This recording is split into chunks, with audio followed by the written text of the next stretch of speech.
एक पत्नी, एक प्रेमी और एक ग्राइंडर। संभल से आई इस खौफनाक वारदात ने पूरे देश को झकझोर कर रख दिया है।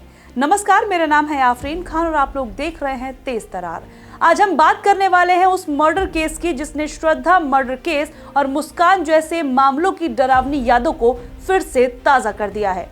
आखिर संभल में ऐसा क्या हुआ कि रिश्ते ने भरोसे की जगह कत्ल और टुकड़ों का रास्ता चुन लिया। आइए आपको पूरी कहानी बताते हैं। उत्तर प्रदेश के संभल जिले के चंदौसी इलाके से सामने आया ये मामला सिर्फ एक मर्डर केस नहीं बल्कि रिश्तों में पनप रही उस खतरनाक सोच की तस्वीर है जहां धोखा, साजिश और बेरहमी एक साथ नजर आती है। पुलिस के हिसाब से राहुल नाम के युवक की हत्या उसकी पत्नी रूबी ने अपने प्रेमी गौरव के साथ मिलकर की। हत्या के बाद जो किया गया वो सुनकर आपके होश उड़ जाएंगे क्योंकि वो बहुत ज्यादा भयानक था। शव को छुपाने के लिए ग्राइंडर मशीन से शरीर के टुकड़े किए गए।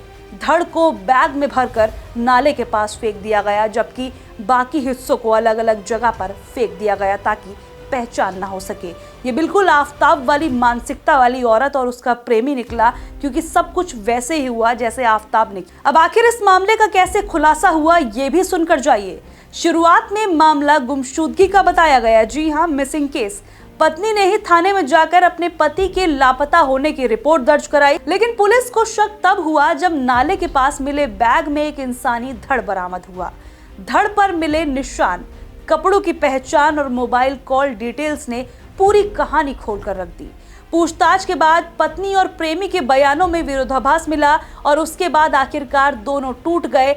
हत्या और शव के टुकड़े करने की जो पूरी साजिश थी वो अब खुलकर सामने आ चुकी थी और उन लोगों ने अपना जुर्म कबूल किया। अब लोग इस केस के सामने आने के बाद इस केस की श्रद्धा मर्डर केस से तुलना क्यों कर रहे हैं ये भी सुनकर जाइए। ये मामला लोगों को इसलिए और ज्यादा डराता है क्योंकि ऐसा खौफनाक पैटर्न हमने श्रद्धा वॉकर मर्डर केस में देखा था जहां आफताब ने श्रद्धा की हत्या की और शव के टुकड़े करके उन्हें अलग अलग जगहों पर ठिकाने पे लगाया था। उस वक्त इस मामले को लेकर सोशल मीडिया पर एक खास सोच को निशाना बनाया गया था। लोगों ने कहा कि ये किसी एक समुदाय या विचारधारा की मानसिकता है, लेकिन संभल का ये केस हमें एक बात जरूर समझाता है, अपराध कोई जाति, धर्म या मजहब देखकर नहीं करता। अपराधी की सोच उसकी अपनी मानसिकता होती है, चाहे वो कोई भी हो। असली खतरा किसी धर्म से नहीं बल्कि उस हिंसक और अमानवीय मानसिकता से है जो इंसान को रिश्ते, कानून और इंसानियत सब कुछ भूलने पर मजबूर कर देती है।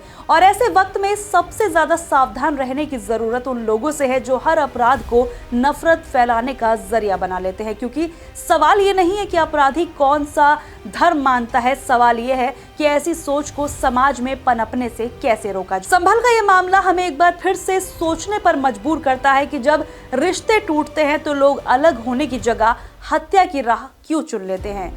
ये कोई पहला मामला नहीं है। मुस्कान केस, राजा रघुवंशी केस या फिर श्रद्धा मर्डर केस, हर बार कहानी अलग लेकिन अंत एक जैसा।